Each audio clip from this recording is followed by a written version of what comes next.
404 what का झटका लगा तेरे छूने से। वो एक्चुअली गाना था तो हमने उसी पे कोरिलेट कर दिया, क्योंकि लड़के आजकल ना गाना वाना बड़ा सुनते रहते हैं सब आजकल। हमारे लाइफ का सबसे अच्छा डिसीजन था कि हमने इंग्लिश मीडियम छोड़ के हिंदी मीडियम में आ गए। स्कूल में हम जब पढ़ रहे थे सरकारी स्कूल में, तो ऊपर से टूट के गिर गया था छत, थोड़ा सा तो फूट गया सर यहाँ पे मेरा। भाषा बाधा नहीं होनी चाहिए, खास करके एजुकेशन में। तो बचपन कैसा था? मैंने गरीबी को उतने पास से देखा है कि लोग अपनी पत्नी को उतना पास से ना देखे हों। कोई भी गरीब से गरीब लड़का के लिए वो बड़े से बड़ी शिक्षा ग्रहण करने के लिए सपना देख सकता है और उसका सपना पूरा होगा। किसी एजुकेशन कंपनी ने कहा कि आप हमारे साथ आ जाओ नौकरी, और इनको जॉब ऑफर मिला, यू कैन से एक तरह से, एंड वो जॉब ऑफर था 107 करोड़ रुपए का। स्टूडेंट का प्यार होता है वो कभी नहीं खरीद सकते हैं। जिस दिन मेरे इंस्टीट्यूट पे बम चला था, पुलिस बाद में आई थी, अगल बगल जितने लॉज थे, जब लड़कों को पता चला था तो पूरे लड़के छाप लिए थे उसको। हमारे यहाँ किसी का दिल टूटता है तो वो मजनू नहीं बल्कि माझी बन के पहाड़ तोड़ देता है। एजुकेशन सिस्टम इतना महंगा हो गया है कि जिन लोगों के पास पैसे नहीं थे वो अपने आप को दबा हुआ महसूस करते हैं। तो अभी इतनी सस्ती फीस होने की वजह से हर कोई पढ़ेगा, और पढ़ने के बाद जब वो मेंटल लेवल बढ़ेगा तो कुर्सी पे बैठने वाले अधिकारी और सामने की पब्लिक केवल अंतर रहेगा तो कुर्सी का, बाकी मेंटल लेवल समान रहेगा, कोई शोषण नहीं कर सकता वहां पे। One of India top teacher हो, लेकिन आप खुद क्लास में कोई अव्वल स्टूडेंट, मतलब 37 आउट ऑफ 40th आए थे आप। हेलो, हाय, नमस्ते, सत श्री अकाल, अस्सलाम वालेकुम एंड राधे राधे जी। आप सभी को तहे दिल से आशा करता हूं कि आप सभी अच्छे होंगे और अच्छे होने भी चाहिए। तो आज हम बात करेंगे खान सर के, एक बहुत अच्छे टीचर, मतलब आज की डेट की कह सकते हो, आज की तारीख की महान शिक्षक, जो कम पैसे में शिक्षा देना लोगों को, मतलब शब्द नहीं है, बहुत कुछ बोलने को मन कर रहा है लेकिन शब्द ही नहीं है। खैर, वो best and best only one है, तो उनकी ज्यादा तारीफ मैं क्या करूं, दुनिया करती है। दुनिया की छोड़ो, कम से कम पूरी भारत तो करती है, और ये एक इतिहास रहेगा युगों युगों तक।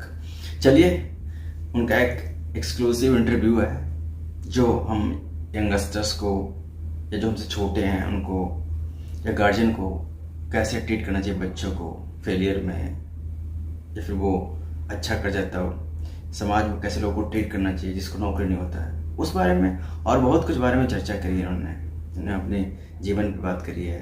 तो आइए हम इनको सुनते हैं कि क्या बोलना चाहते हैं, क्या बोल रहे हैं। तो ज़्यादा हम नहीं बोल के बाद में चर्चा करेंगे, थोड़े बहुत जो भी होगा। तो आइए देखते हैं। बहुत ही अच्छा लगा आपको देख के।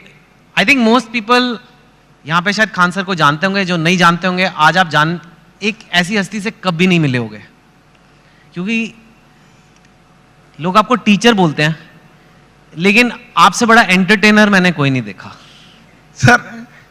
नहीं, सीरियसली ये नहीं समझ में आता है कि एजुकेशन इतना इंटरेस्टिंग चीज है, लोग इसको कैसे बोरिंग बना सकते हैं। तो पढ़ाई को इतना इंटरेस्टिंग बना दे कि लोग इसके सिवा कहीं हटना ही नहीं चाहे। हाँ, and before we get into the interview, मतलब मैं आपको बोलूं इनके वीडियोस बड़े इंटरेस्टिंग होते हैं, वो बात और होती है, but let me show you the master at work. ठीक है, कोई सबसे बोरिंग सब्जेक्ट ले लेते हैं, ठीक है,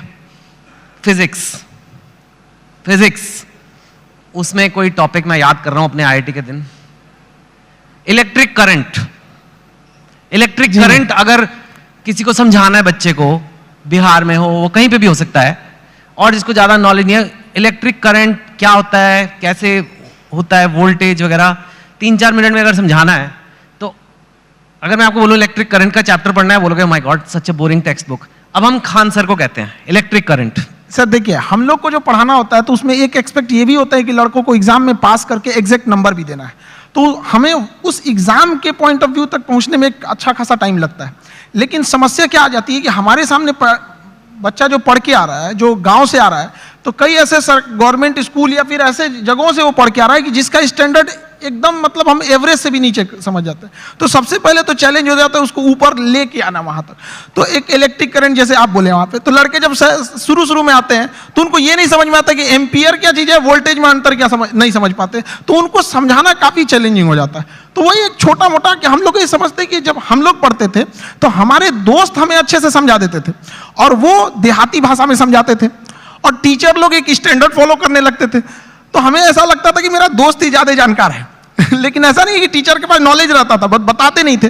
तो हम लोग के पास जब लड़के आते हैं इलेक्ट्रिक करंट के लिए, तो उसको क्या समझाएगा आदमी कि एक इलेक्ट्रॉन एक छोटा सा पार्टिकल होता है, वो कितनी ज्यादा आ रहा है, कितना ज्यादा आ रहा है वो संख्या में दिख रहा है, कितनी भीड़ आ रही है, वो भीड़ उसके लिए एम्पियर हो गई, कितनी भीड़ आ रही है, और किस प्रेशर से भीड़ आ रही है वो उसके लिए वोल्टेज हो गया। अगर 220 वोल्ट है तो उसका प्रेशर अलग, 440 है तो उसका प्रेशर अलग। तो जहां भी हम लोग भीड़ से निकलते हैं तो क्या चीज होती है, दो ही चीजें होती हैं, भीड़ कितनी है और किस स्पीड से निकल रही है। तो जितनी ज्यादा में भीड़ है वो उसका एम्पियर हो गया, जिस प्रेशर से निकल रही है वो उसके लिए वोल्टेज हो गया, जितना ज्यादा होगा वो।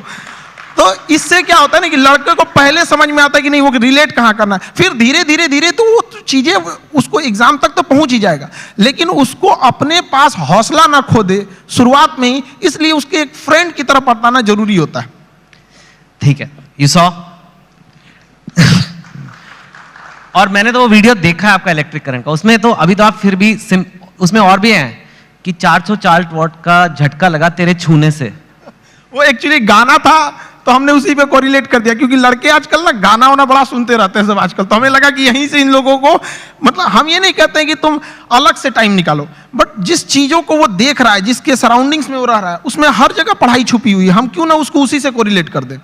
टंगस्टन का आपने बताया कि लाल हो जाता है, वो दो लोग लड़ रहे हैं, जरा वो भी बताइए। वो जैसे लड़कों सब आते हैं सब, तो उनको ये समझ में नहीं है फिजिक्स ना, एक तो कुछ ऐसे होते हैं दिमाग में लेके चले जाते हैं, भैया ये तो मेरे लिए बना ही नहीं है। ऐसा नहीं है, हमारा कोशिश ये रहता है कि एक मजदूर जो है अगर मजदूरी करके आ रहा है, उसने पढ़ाई नहीं किया है, फिर भी उसको अगर क्वांटम फिजिक्स समझा दिया जाए, ये होती है टीचिंग वहां पे, ताकि आपका बैकग्राउंड से कोई मतलब नहीं हो, हम जो टॉपिक अभी पढ़ रहे हैं यहां तक समझ में आए। टंगस्टन जैसे आप बोले थे यहाँ पे, तो लड़कों लोग को प्रॉब्लम हो रहा था, तो हमने बस उन लोगों को यही बताया कि जैसे आप लोगों को गुस्सा लगता है तो अलग गुस्सा होगा तो गालियां देने लगता है, कोई एक दो हाथ लगाने लगता है, कोई सराहने लगता है कि तुम्हारा ये हो जाए वो हो जाए वहां पे। उसी तरह मेटल्स की अलग अलग खासियत होती है। टंगस्टन उसमें है, उसको करंट देंगे तो गुस्से से लाल हो जाएगा, तो इसलिए हीटर में उसको लगाते हैं, टंगस्टन देंगे तो चमकने लगता है इसलिए बल्ब में डाल देते हैं। अलग अलग चीजें होता है, नाइक्रोम होता है चमक के हीट देने लगता है। तो वही वो जिस चीज को देखा है उस चीज में उसको अच्छे से समझाया जाए। मैंने आज तक ऐसा टीचर नहीं देखा सर, बट जो आप कर रहे हैं, I can't even tell you, आप कितनी बड़ी सेवा कर रहे हैं हमारे देश में। जैसे आपने कहा कि एक मजदूर को भी क्वांटम फिजिक्स समझ आ जानी चाहिए, इतना बड़ा सपना लेना ही कि ये पॉसिबल भी है। क्योंकि मैंने तो जहां तक देखा है, एक एलिट क्लास होती है इंडिया में, उसी को इंग्लिश मिलती है, और वो इंग्लिश जिसको मिलती है उसी को एक सर्टेन टाइप ऑफ एजुकेशन मिलती है, और फिर वही और आगे बढ़ता जाता है, वही नौकरियां ले जाता है, वही टॉप पोजीशंस ले जाता है। आपने उसको तोड़ने की कोशिश किया। हमारे लाइफ का सबसे अच्छा डिसीजन था कि हमने इंग्लिश मीडियम छोड़ के हिंदी मीडियम में ज्वाइन किया। आपने इंग्लिश जिंदगी का सबसे अच्छा डिसीजन था। अगर हम नहीं छोड़े रहते तो कहीं कुछ भी नहीं कह रहते, पढ़ रहे हैं नहीं समझ में। हाँ जरूर है कि इंग्लिश मीडियम में या फिर जो आजकल के स्टैंडर्ड है उस पर हम जितने पैसे खर्च कर रहे हैं, जितना इंफ्रास्ट्रक्चर कर रहे हैं, तो अगर हम इस चीज में लगाएंगे तो सफल होके आए नहीं आएंगे ना। लेकिन एक ये भी तो देखिए हमने कितने उसमें लगाए और कितना आउटकम आया यहाँ पर। तो हिंदी मीडियम के आप स्कूल में, हमारे यहाँ स्कूल में हम जब पढ़ रहे थे सरकारी स्कूल में, तो ऊपर से टूट के गिर गया था छत, थोड़ा सा तो फूट गया सर यहाँ पे मेरा। अब बताइए वहां के लड़का सबको तो पहले देखना पड़ता है कि मेरा बिल्डिंग कैसा है, भी तो मायने रखता है वहां पे। तो ऐसा नहीं है कि उनको जितना हम लोग अगर मोटिवेट करें या अच्छा एक चीज और भी है, लोग सफल होने के बाद ना इंग्लिश को ज्यादा प्रीफर करने लगते हैं। तो ऐसा लगने लगता है बहुत बड़ी भाषा ही है, ऐसा नहीं है। भाषा बाधा नहीं होनी चाहिए, खास करके एजुकेशन में। जी हाँ बिल्कुल। आपका बचपन कैसा था? मैंने सुना है बहुत मतलब पैसे की कमी रही, ये वो, कितनी आपने गरीबी देखी है काफी। मैं जानना चाहता हूँ क्योंकि लोगों को पता लगे कि आपके बैकग्राउंड के लोग भी कितना ऊपर गए हैं, तो इसके लिए ये बताना जरूरी है कि आपका बचपन कैसा था। अब गरीबी की हम क्या बोले, हमने गरीबी को उतने पास से देखा है कि लोग अपनी पत्नी को उतना पास से न देखे हुए। कुछ चीजें थी, दोस्तों ने काफी हेल्प किया, वो अपने पॉकेट खर्च में से कुछ पैसे देते थे ताकि आदमी पढ़ सके यहाँ पे। तो काफी दोस्तों ने भी हेल्प किया यहाँ पर। और धीरे धीरे कुछ टीचर्स भी आए हैं, वो लोग ने भी, पहले कुछ टीचर थे जो मतलब बहुत कम फी में पढ़ाते थे, तो हमें भी ऐसा लगा था कि जैसे हमारे साथ के बहुत सारे लड़के उनको अच्छी कोचिंग्स मिल गई 10th और 11th के बाद, तो उन लोग काफी अच्छे अच्छे जगह पढ़ने लगे। हम लोगों को देखते थे तो ऐसा लगता था कि ये जगह हमारे लिए नहीं है, एक अलग सी फील आती थी कि ये मेरे लिए नहीं है यहाँ पर। तो फिर जब हम लोग टीचिंग में आए तो हमने सोचा था कि भाई कोई भी गरीब से गरीब लड़का के लिए वो बड़ी से बड़ी शिक्षा ग्रहण करने के लिए सपना देख सकता है और उसका सपना पूरा होगा। Very nice. बहुत सी बात है। सुना है कि आपके पास एक बार घर जाने के लिए 90 रुपए की टिकट थी, आपके पास थे नहीं 90 रुपए, 40 रुपए थे, तो इसलिए आप जा ही नहीं पाए घर, कुछ ऐसा भी कुछ हुआ था? वो दिन मेरे जिंदगी का सबसे मतलब अजीब सा दिन था, क्योंकि हम जब कोचिंग चालू किए तो हम मेरे दादाजी ने हमसे जब प्रॉब्लम्स इतनी ज्यादा आने लगी तो दादाजी ने बताया कि देखो, सपने तो इंसान के बहुत बड़े होते हैं, सपने कभी मतलब ख्वाहिशें खत्म भी नहीं होती हैं, लेकिन कुछ जरूरतें होती हैं। तो पहले अपनी जरूरतों को देख लो, फिर उसके बाद अपने सपनों के लिए आगे बढ़ना।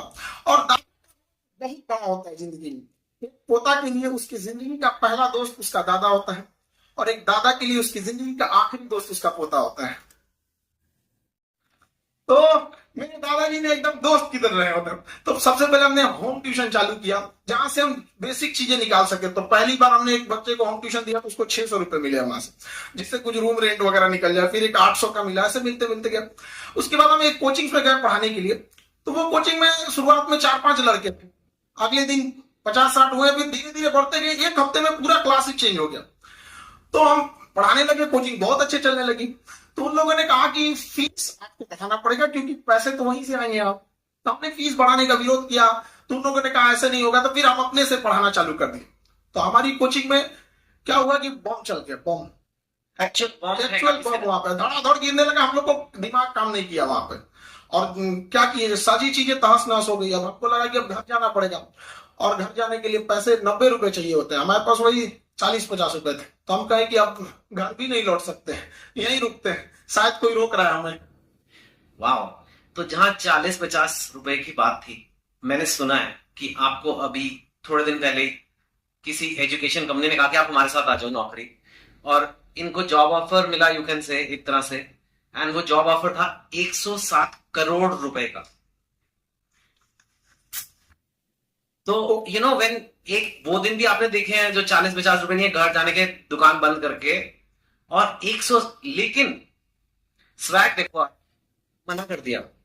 हमने मना कर दिया, हमको 140 करोड़ नहीं चाहिए। हमें 140 करोड़ में आप पैसे ले सकते हैं, लेकिन जो स्टूडेंट का प्यार होता है वो कभी नहीं खरीद सकते हैं। जिस दिन मेरे इंस्टीट्यूट पे बम चला था, पुलिस बाद में आई थी, अगल बगल जितने लॉज थे, जब लड़कों को पता चला था तो पूरे लड़के छाप लिए थे उसको, और पूरे ऑर्गेनाइज अगल बगल की कोचिंगें डर के मारे बंद हो गई थी। और हमारी कोचिंग बम लगने के बाद भी नेक्स्ट बैच से एज इट इज चली थी, बाकी बच्चे नीचे खड़े थे। ये 107 करोड़ में कोई नहीं खरीद सकता है।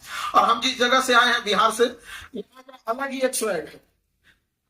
वो तो मुझे पता है, हाँ। हम लोग उसका अलग स्वैग है। हमारे यहाँ किसी का दिल टूटता है तो वो मजनू नहीं बल्कि माजी बन के पहाड़ तोड़ देता है। अरे का हमारे यहाँ उगते, हर जगह उगते सूरज की पूजा की जाती है, हमारे यहाँ डूबते सूरज को भी पूजा किया जाता है। हमारे यहाँ युद्ध से पहले बुद्ध पढ़ा दिया जाता है। तो हम उस जगह से आए हैं जहां पे किसी को, अगर किसी को ऐसा लगेगा कि उसको दबा के उसको रास्ते से हटाया जा सकता है, तो नहीं हो सकता, पॉसिबल नहीं। लेकिन यू नो अभी ये ऐसा फील्ड बन गया है, कोचिंग, एजुकेशन वगैरह, जहां लोग बहुत, आप बात अलग है, लेकिन लोग बहुत पैसे बना रहे हैं। लाइक ऐसे खबरों में तो आ रहा है बहुत करोड़ों में। हमने यूपीएससी जो चालू किया, पैसा आपको मोटिवेट नहीं करता? नहीं, पैसे हमारा एक अलग सपना है। अब किसी को बोलते हैं तो उसको अजीब सा लगता है। जैसे कोई घर है, अगर वो सड़क से ज्यादा नीचे धंस गया तो टेक्नोलॉजी आ गई है, जैक लगा के उसे उठा देते थे। तो हमें ऐसा लगता है ना कि हमारे इंडिया में भी ना एजुकेशन सिस्टम इतना महंगा हो गया है कि जो जिन लोगों के पास पैसे नहीं थे वो अपने आप को दबा हुआ महसूस करते हैं। तो हमने इंडिया के सबसे बेस्ट टीचरों के साथ अपने साथ जोड़े, और उन लोगों को भी धन्यवाद देते हैं जो जुड़े। और जो फीस यूपीएससी स्पेशली कहते हैं, जो सबसे इंडिया में टॉप एलिट जॉब वही है, उसकी जो फीस सेम टीचर के साथ सेम पढ़ाई को हमने 7,500 रुपए में दे दिया। 2.5 लाख से 7,500। इससे क्या होगा कि हर गरीब लड़का भी पढ़ सकता है। सर कि यूपीएससी निकालने के बाद जो डीएम की कुर्सी पे बैठते थे तो उनका मेंटल लेवल बहुत हाई रहता था, लेकिन जो पब्लिक रहती थी उनका मेंटल लेवल बहुत नीचे रहता था। तो अभी इतनी सस्ती फीस होने की वजह से हर कोई पढ़ेगा, और पढ़ने के बाद जब वो मेंटल लेवल पढ़ेगा तो कुर्सी पे बैठने वाले अधिकारी और सामने की पब्लिक केवल अंतर रहेगा तो कुर्सी का, बाकी मेंटल लेवल समान रहेगा, कोई शोषण नहीं कर सकता वहां पे। Very nice.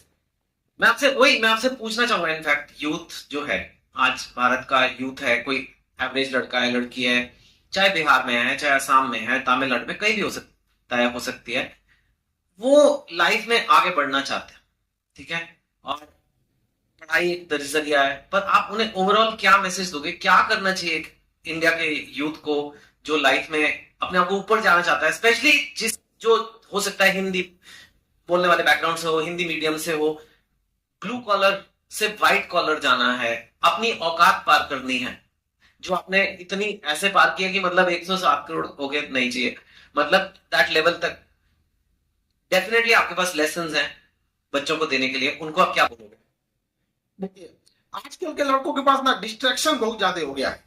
वो मोबाइल में घुस रहे हैं तो उधर ही घुसते रह जा रहे हैं, पढ़ रहे हैं, ऊपर से एक नोटिफिकेशन आया व्हाट्सएप, उस पर कोई लिंक खुला, उधर ही रह जा रहे हैं। तो पहली बात कि लड़कों को अपने आप में एकदम श्योर रहना चाहिए कि अगर हमें डिस्ट्रैक्शन से बचना है मोबाइल, तो उसका डिसाइड करो कि भाई हमें अगर 2 घंटे चलाना है तो चलाओ, लेकिन एक फिक्स टाइम होना चाहिए कि 2 से 4 चलाएंगे, उसके बाद किसी का कॉल आएगा नहीं उठाएंगे, चाहे कोई भी हो, तो उस टाइम फ्रेम के बाद उनको नहीं होना चाहिए। दूसरा, आजकल और भी कई प्रॉब्लम, लड़कों के अंदर आइडियाज बहुत है, ये करना है, सपने बहुत है, एम्बिशन, एग्जीक्यूशन नहीं। अरे भैया करो ना, जब करना है तो चालू करो उसको। यहाँ पे तो टाइम टेबल बनाएगा, जिस दिन टेंशन में आएगा ना, टाइम टेबल बनाया, आज हमको पढ़ना है, और को साफ करेगा, किताब वगैरह उसमें अच्छे से रखेगा, 2 दिन फॉलो करेगा, उसके 15 दिन बाद कहेगा तरीका फिर बनाते हैं टाइम टेबल, गड़बड़ हो गया था, आप थोड़ा सा अच्छा वाला बनाना है। तो ऐसा नहीं करना चाहिए। सारे लड़कों को अपना स्ट्रेंथ भी देखना चाहिए। अगर सब लड़के एक जैसे नहीं होते हैं, जिस चीज के लायक है उसमें तैयारी करना चाहिए। शुरुआत में कहीं पहले अपना एक गोल सेट कर लेना चाहिए कि हमारी यहां से जरूरतें पूरी हो जाएंगी, अब इसके बाद हमें अपनी ख्वाहिशें पूरी करनी है शुरुआत से। अब जैसे गरीब के घर का लड़का उसकी रिस्पॉन्सिबिलिटी के चक्कर में वो अपनी स्किल को मार देता है। एक गांव का लड़का है, इतना बेहतरीन डिजाइन बनाया, आर्ट बनाया, पेंटिंग, लेकिन वो क्या कर सकता है गांव का लड़का? उसके यहाँ घर वाले कहेंगे कौन सी पेंटिंग बना रहा है? तो वो ऐसा नहीं कि स्किल्ड हर जगह। तो लड़कों को भी पहले एक जगह सेटल हो जाना चाहिए, आप उसके बाद पूरी उम्र बची है अपनी स्किल को निखारने के लिए।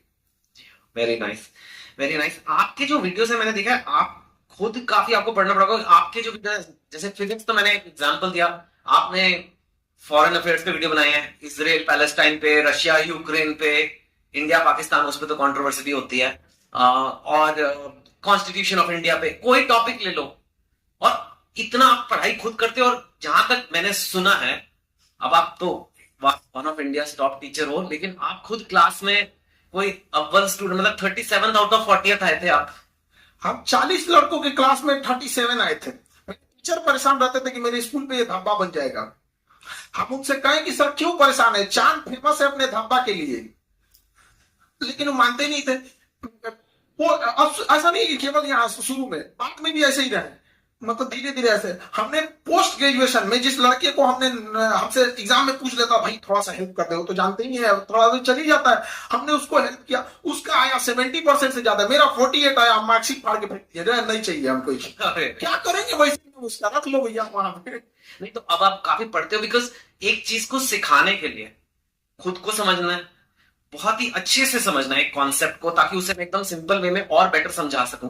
तो आप खुद काफी पढ़ते हो, खुद काफी स्टडी करते हो। काफी इसके लिए बहुत मेहनत करना पड़ता है, और कई बार हमें लगा कि हम किसी टीम को लगा देंगे, वो टीम हमसे परेशान होकर भाग जाती है कि भैया इनके साथ झेलना बड़ा मुश्किल है, ये क्या क्या चीजों की रिक्वायरमेंट है, तो उसके लिए थोड़ा बैकग्राउंड में मेहनत ज्यादा करना रहता है। वाह। और पर आप टीचर वैसे शुरू से बनना नहीं चाहते, पहले आपका फौज का बड़ा शौक है? आज भी मेरा शौक फौज का है, मतलब आज भी हमारी ख्वाहिश वही है, आज भी मौका मिले तो वहीं चले जाए। लेकिन मेरा ना हाथ काफी टेढ़ा है, इतना टेढ़ा है उन लोगों को लगा, मतलब आप गए थे?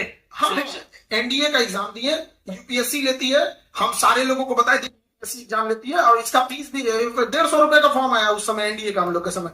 लोगों को लगा कि तो हमको सब लोगों को लगा कि अभी फौजी बन जाएगा, लेफ्टिनेंट। हम गए वहां से, बाद में पता चला ये गड़बड़ है, तो रिजेक्ट हो गया। हालांकि ऐसा नहीं है कि वो लोग सेलेक्ट कर लेते तो अच्छा ही करते हैं वहां पे। कभी कभी हमने फौज पे, हथियारों पे, मिसाइल पे ऐसी वीडियोस बना देते हैं कि लोग हमको उधर से फोन आने लगता है, यार इतना थोड़ी बताना है, आप इतना की बात बता दो वहां पे।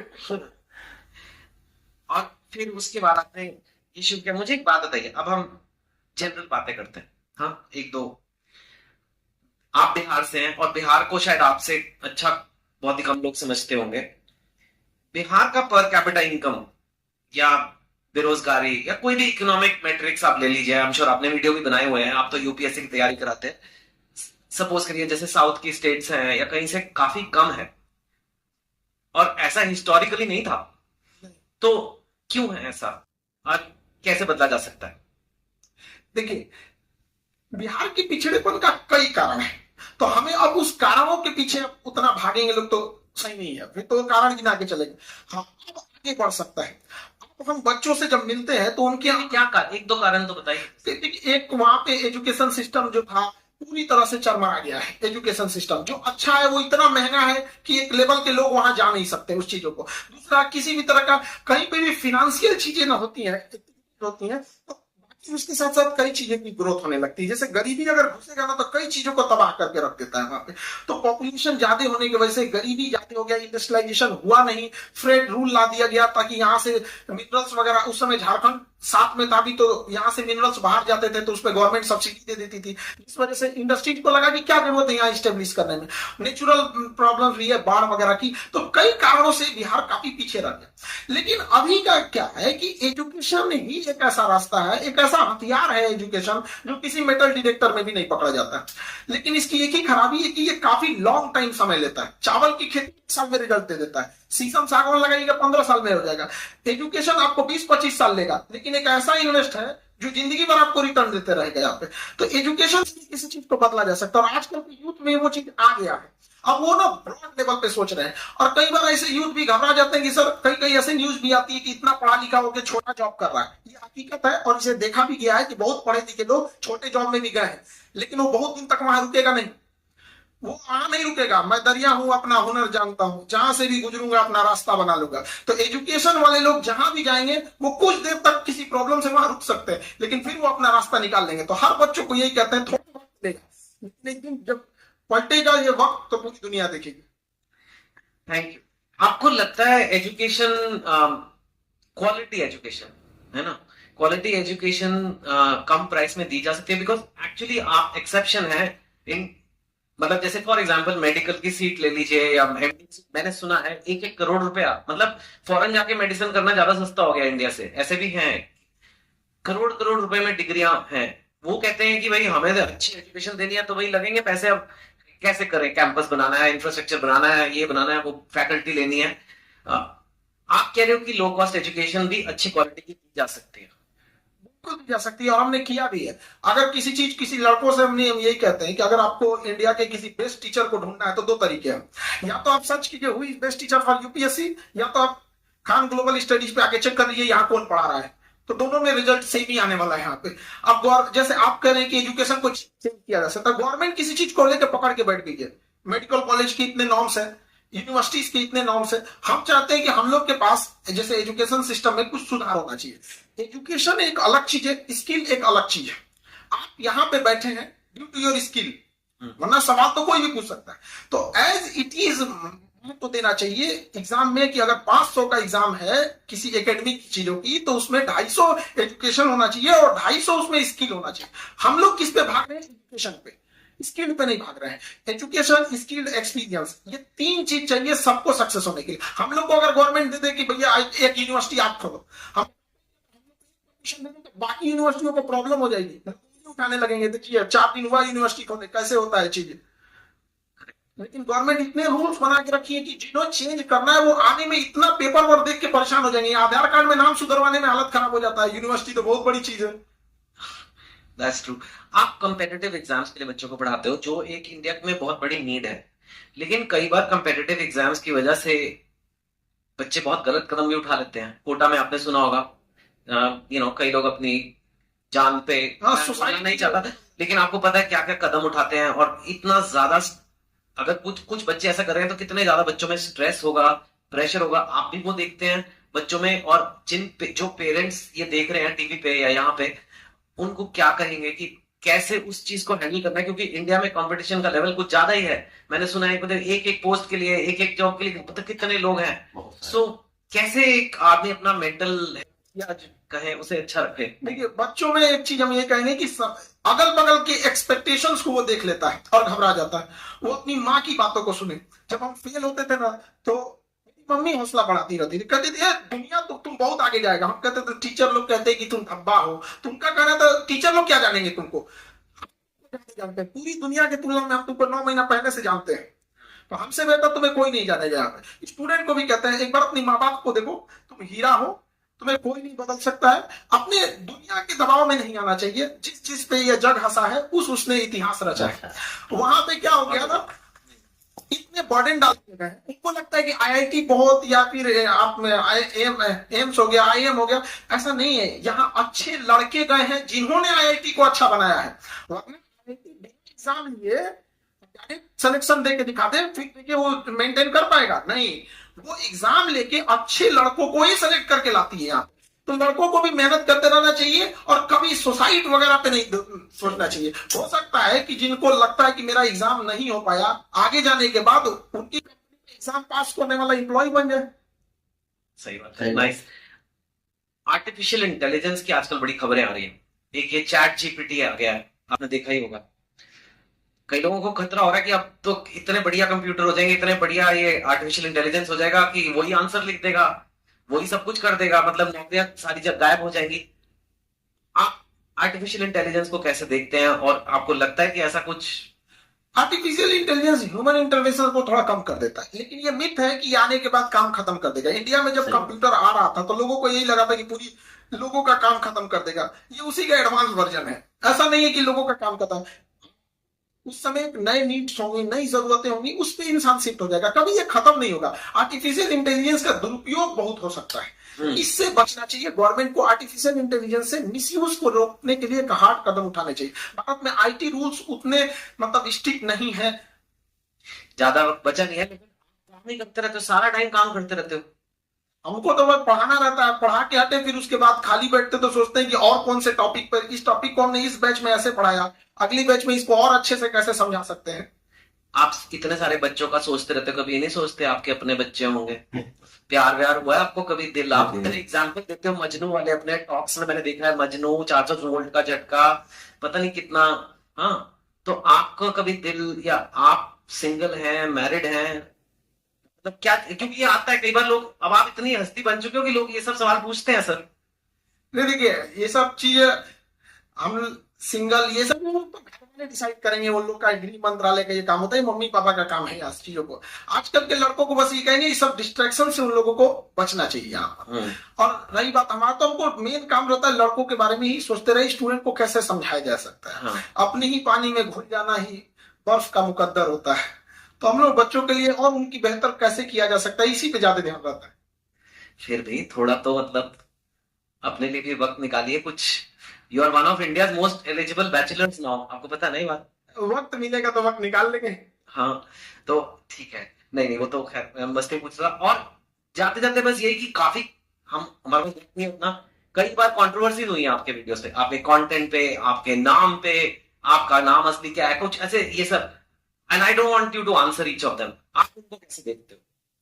आप कंट्रोवर्सी वाले लोग को देखते हैं, बिना मतलब की चीजों को इंटरफेयर करना। वो जिस लेवल पे हम लोग बताते हैं, उस लेवल पे जाने के बाद किसी को कंट्रोवर्सी करने की जरूरत ही नहीं पड़ेगी। हम लोग टीचर हैं, हम लोग बीच का रास्ता नहीं। जो सही है उसको सही बोलेंगे, गलत है उसको गलत बोलेंगे। अगर कोई गलत है तो उसको पूरा बता देंगे कि देखो ये चीजें गलत है, और सही है तो उसको पूरा बताएंगे कि ये सही है। अब इंसान वन साइडेड होता है, वो सोचता है कि हम भी उधर ही साइड पे चले जाए, ऐसा नहीं हो सकता है।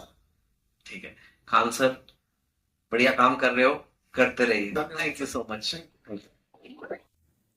तो ओवरऑल इनका इंटरव्यू, एक्सक्लूसिव इंटरव्यू खत्म हुआ, और इसमें बहुत अच्छी अच्छी बातें हुई।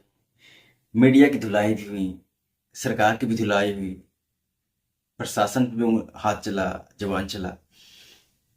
मतलब ओवरऑल मिला के ना, जनता के लिए बात की गई, बच्चों के लिए। वो खान सर है यार, मैं ये नहीं कहूँगा कि कितने हाई डिग्री लेवल वाले हैं। उन्होंने खुद बोला कि मैं पोस्ट ग्रेजुएट हूँ, तो पोस्ट ग्रेजुएट हाई लेवल होता है। और बात हाई लेवल की नहीं है, वो जो काम कर रहे हैं ना, वो हाई लेवल से ऊपर हाई लेवल का है। मतलब उसकी कोई स्टैंडर्ड नहीं, वो अलग लेवल का स्टैंडर्ड है, बिल्कुल हाई से हाई लेवल। वीवीआईपी स्टैंडर्ड है, उसकी कोई जोड़ नहीं है, कोई भी टीचर जोड़ नहीं कर रहा होगी, कर भी नहीं पाएगा। तो बात इनकी मुझे बहुत अच्छी लगी, कुछ डायलॉग्स, कि मैंने अंग्रेजी मीडियम छोड़कर, सीबीएसई मीडियम छोड़कर हिंदी मीडियम में, वो मेरा जिंदगी का सबसे अच्छा डिसीजन था। और अब उनका पॉइंट ऑफ व्यू है, मैं भी ये मानता हूँ। और दूसरी बात कि जो लोग सक्सेसफुल हो जाते हैं, चाहे हिंदी मीडियम वाले चाहे अंग्रेजी मीडियम वाले, जब वो सक्सेसफुल हो जाते हैं ना, तो वो इंग्लिश को ज़्यादा प्रीफर करते हैं पब्लिकली या इंटरव्यू में, या फिर पब्लिकली से जब बोलते हैं ना, तब वो ज़्यादा प्रीफर करते हैं इंग्लिश बोलना। पता नहीं सर क्यों, अपने देश में रह के हिंदी भाषी होकर अंग्रेजी बोलना आई मुझे नहीं समझ में आती। और तीसरी बात, उनका जो डायलॉग्स है कि हम बिहार से हैं, हमारा जब दिल टूटता है ना, तो हम माझी बनकर पहाड़ तोड़ देते हैं। बहुत खतरनाक डायलॉग। और कि हम बिहारी हैं, हमें कोई सोचेगा कि हम दबा दें, यह असंभव है। हमें युद्ध से पहले बुद्ध पढ़ा दिया जाता है, हम उस धरती से हैं, युद्ध से पहले हमें बुद्ध पढ़ा दिया जाता है। तो कोई चाहेगा कि हम बिहारियों को दबा दें? पॉसिबल नहीं, असंभव है। खैर छोड़ो, और भी कई डायलॉग हैं, इनके पढ़ाने के तरीके पर डायलॉग हैं, हर गाने से रिलेट कर देते हैं। हर गाने से नहीं, मतलब कुछ गाने हैं जिससे रिलेट करते हैं, कुछ शायरी से रिलेट करते हैं, कुछ कहावत से रिलेट कर देते हैं, कहानी बनाते हैं थ्योरी को। तो बच्चों को ना समझ में ज़्यादा आ जाता है, फ्रेंडली हो जाता है। उन्होंने एक बात और कही कि जब आप मेरा दोस्त पढ़ाता था, मुझे टीचर ज़्यादा समझ में आता। वो सही बात है, वो बिल्कुल सही बात है। एक हम और का बंदा पढ़ाएगा ना, बंदे, तो आपको ज़्यादा समझ में आएगा। एक टीचर को वही थ्योरी, वही कैलकुलेशन जो पढ़ाएगा आपको, वो कम समझ में आएगा, क्योंकि वो डिटेल में आपको बताता है। ये जो नीचे वाले, हम बराबर वाले बंदे होते हैं, हम साथी होते हैं, दोस्त होते हैं, वो तुम उस लेवल से बताता है जो आपको समझ में है, और पूरी डिटेल में बताता है। पूछेगा ठीक है, समझ में आ गई बात, ठीक है। तो ये होती है, फ्रेंडली नेचर होता है। और इन कोटा की बात भी उठाएगी इसमें, तो भाई देखो, अब सब पढ़ रहे हैं, सबको तो नौकरी नहीं होने की फिक्स है, ये माँ बाप भी जानते हैं, बच्चे भी जानते हैं। लेकिन या तो कुछ जो मेहनत ज़्यादा करता है उसको कुछ नहीं होता है ना, तो बहुत प्रेशराइज हो जाता है, मतलब प्रेशर बहुत बन जाता है। एक तो वो जो मेहनत किया उसका, माँ बाप का, फैमिली का, सबसे ज़्यादा सोसाइटी की। अपना प्रेशर, फैमिली प्रेशर झेल लेता है आदमी, लेकिन ये सोसाइटी का प्रेशर है भाई, नहीं झेल पाता है। बच्चे कितने साल के होते हैं कोटा में जाने वाले यार? 10, 11, 12 वाले होते हैं, या 12th पास के होते हैं, यही सब होते हैं। 15, 16, 17, 18, 19 साल तक होते हैं बच्चे। वो क्या झेलेंगे यार? उनको लगता है, गलत कदम उठा लेते हैं। खैर, ये नहीं होना चाहिए। मैं भी कहूँगा कि भाई, जो भी तैयारी करने जाते हैं दूर दराज, वो प्लीज़ ऐसा ना करें। नहीं वो कोई बात नहीं यार, कुछ और करेंगे। जिंदगी में सिर्फ नौकरी थोड़ी ना है यार। अच्छे अच्छे नौकरी करने वाले को कम पढ़े लिखे लोग या विदाउट डिग्री धारी अपने अंडर नौकरी करवाया है। और ये मैं नहीं कर रहा हूँ, सिर्फ ये गवाह है, और ये चलता रहेगा। क्योंकि दुनिया जिस पे हंसा है उसने इतिहास रचा है, और इतिहास कौन रचाता है? कम पढ़े लिखे लोग।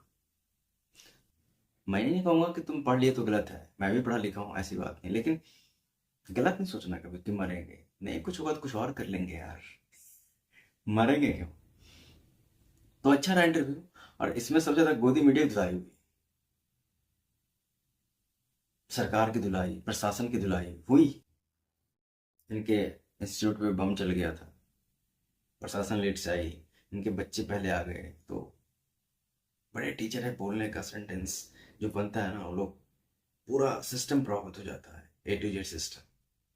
तभी तो कहते हैं यार, अगर बोलना है ना तो बड़े बनो, फिर तुम्हारी बात सुनी जाएगी और तुम्हारी बातें वायरल हो जाएंगी। आज के जमाना, ये सोशल मीडिया का जमाना है, डिजिटल जमाना है भाई साहब। तुम्हारी बात अच्छी लगी ना, जनता दिल में रख लेगी। तो चलिए, अच्छा लगा, खान सर थे। खान सर को फिर से एक बार धन्यवाद कि आप अच्छा कर रहे हैं, बच्चों को अच्छी शिक्षा दे रहे हैं कम पैसे में, और सबसे बड़ी बात, फ्रेंडली नेचर होकर पढ़ाते हैं, बहुत अच्छी बात है। और एक माँ बाप की तरह, जो एक टीचर माँ बाप ही होता है, माँ बाप के बाद जो गार्जियन होता है टीचर ही होता है। आप उसे समझाते हैं अच्छी तरीके से कि ये नहीं करना चाहिए, बहुत अच्छी बात है, हम रिस्पेक्ट बहुत करते हैं। तो ऐसे ही करते रहें, हम दुआ करते हैं आपकी लंबी उम्र रहे, आप अच्छे रहें, आपके घर वाले अच्छे रहें और सभी अच्छे रहें। तो चलिए आज की वीडियो में इतना ही। फिर मिलेंगे नेक्स्ट वीडियो में कुछ अलग इंफॉर्मेटिव, कुछ अच्छी चीज़ लेकर आएंगे जो हमारे लिए, आपके लिए, सबके लिए अच्छा हो। चलिए बने रहिए हमारे साथ, तब तक के लिए बाय, जय हिंद, जय भारत।